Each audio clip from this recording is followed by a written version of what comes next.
We're only a few days into our special coverage of the identity theft tax return fraud epidemic, and the response is fast and furious. Viewers are emailing and calling us nearly every hour to say they too are victims of these crimes. We're finding many of you want an answer to the same question. We're wondering, what's our next step? Where do we need to go? Do we need to get a new Social Security number for her? Let's face it, identity theft is frightening and can be overwhelming. So what should you do? Well, here's the official advice from the IRS.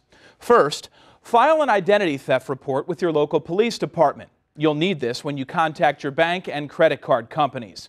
Next, you should file a complaint with the Federal Trade Commission. And finally, contact one of the 3 major credit bureaus to put a fraud alert on your account.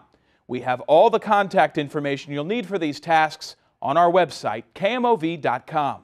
The IRS will give you forms to fill out, but be prepared to wait. This is the busiest time of the year for the IRS, and it may take a few tries before you actually get to someone on the phone.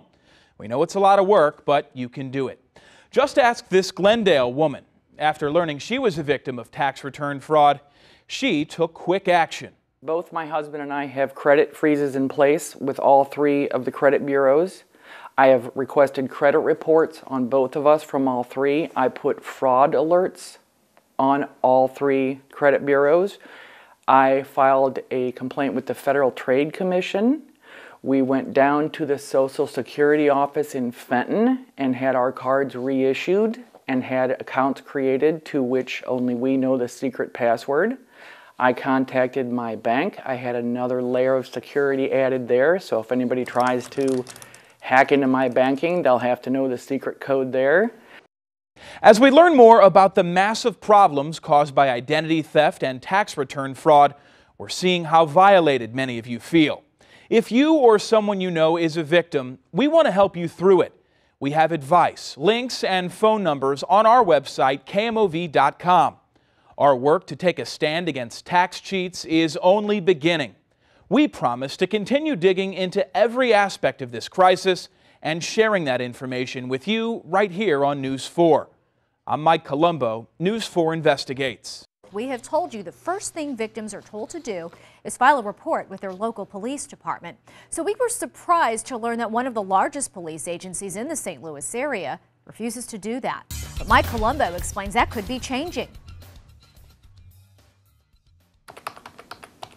You can add Joe Mueller to the growing number of fraudulent tax return victims. I was filing my taxes on TurboTax, and when I hit eSend, I got a message saying that my Social Security number was already used.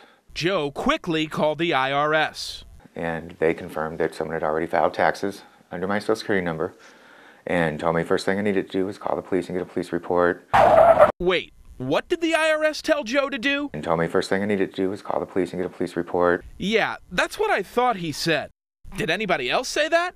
First thing the Federal Trade Commission said, call the police and get a police report. So the feds were clear. The first thing a tax fraud victim should do is file a police report. But Joe lives in St. Louis, and St. Louis police told him, sorry, you're on your own. I called 3 different times and spoke to 3 different detectives. They were very polite, but they wouldn't do it. To be honest, at this point we were thinking there must be some misunderstanding. So we contacted the police. They told us our department does not take reports of IRS tax return fraud. Investigators are instructed to refer any victims of IRS tax-related fraud to the IRS. Once again, we could not believe that was the case, but we wanted to make sure, so we asked again. They said, yes, the department would take a report for identity theft, but would refer the victim to the IRS only when the fraud is tax-related. We were surprised, and so was David Talcott.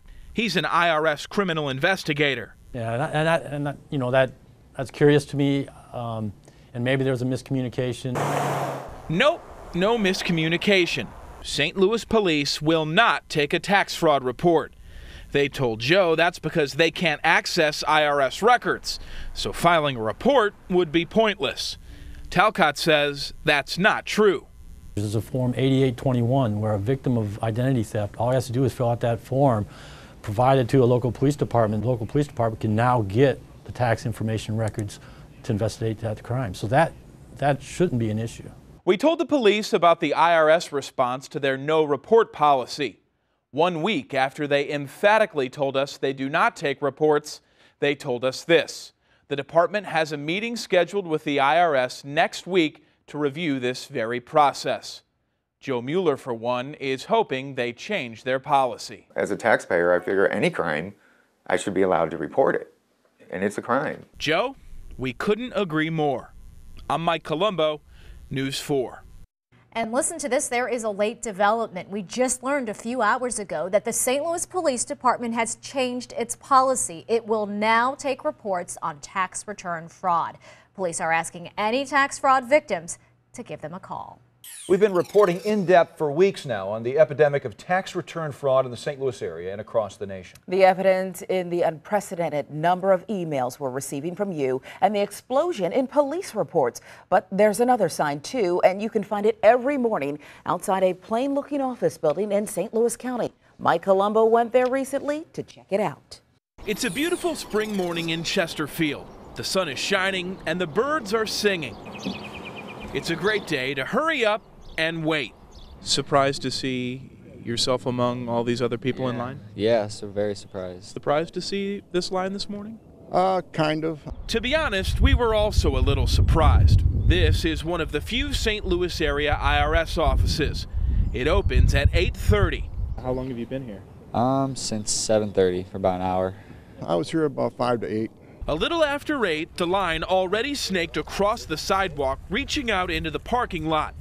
Many of these folks are here for the same reason: identity theft, tax return fraud.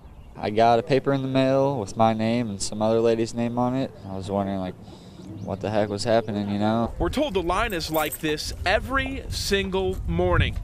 Just another striking indication of how many tax return fraud victims live in the St. Louis area. We've heard from hundreds of you since we started our special tax cheats coverage a month ago. Many of you have complained to us about the hassle of trying to get through to the IRS. At this time of year, it can take hours to reach a representative on the phone. Going to the IRS office in person may be a better option. You should know the offices are only open on weekdays, and understand once you get inside, you'll likely have to wait some more.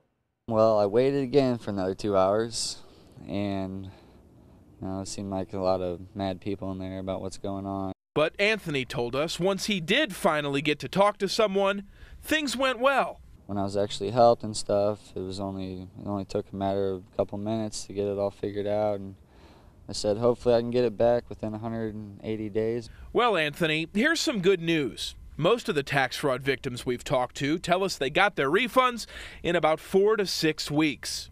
A reminder that good things come to those who wait. I'm Mike Colombo, News 4. For victims of tax return fraud, the shocking news comes in one of two ways. You either find out when you file that your return is not accepted, or you receive a letter. That's what happened to David Simons. We received your Form 1040, federal income tax return. The letter came from the IRS, addressed to his wife and a stranger. They could not believe what they read.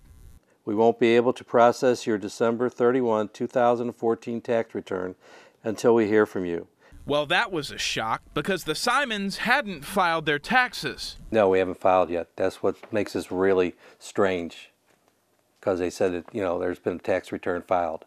So this is kind of a good news, bad news story. The good news is the IRS intercepted a bogus return. The bad news is that means David's wife's identity was stolen. Then there's the letter itself, saying that we need to verify our name, address, social security number, and all those kind of things. So kind of popped up a red flag, wondering if this is real or if it's a scam. A lot of people want to know if the letter is legit. Well, here's the answer. If you get a letter from the IRS asking about your tax return before you file, it almost certainly is legitimate. Here's an important clue. Everyone we've talked to says the letter comes addressed to them and someone they've never heard of. That's a sure sign of tax return fraud. The letter really is from the IRS. If it happens to you, contact the IRS and your local police department right away.